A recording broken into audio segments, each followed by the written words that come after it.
তেল গরম হয়ে গেছে। এখন থেকে আমাদের আইটেম এই যে দেবরা মাছ ভাজা হচ্ছে। ভাজার পরে এবার দেবরা মাছের ঝাল হবে, হালকা একটু ঝোল ঝোল ভাব হবে। তো আপনারা এখন দেখতে থাকুন, ভাজা চলছে এখন। মাছ ভাজা হয়ে গেছে।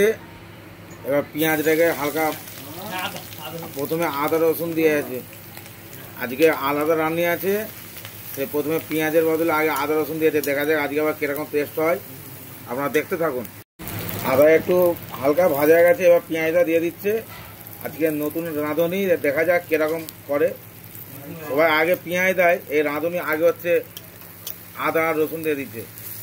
এদিকে পেঁয়াজ ভাজা হচ্ছে, আর এইখানে আমাদের হচ্ছে একটা ছোট ক্যানের মধ্যে সরষেকে হচ্ছে থেতো করা হচ্ছে, কারণ আমাদের তো আর এখানে শিল নেই যে বাটবো। শুধু দেখতে থাকুন আপনারা।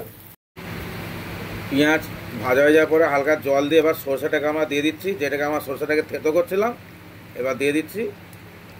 এরপরে এবার খানিক্ষণ পরে এবার মাছটা দেবো, একটু জলটা গরম হোক।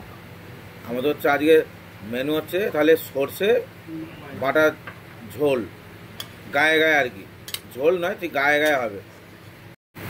ঝোল হালকা এবার কমে যাবে, নালে এখন মাছগুলো দিয়ে দিই। মাছগুলোকে এক করে দিয়ে যাচ্ছে। আমাদের আজকে 4 জনের এটা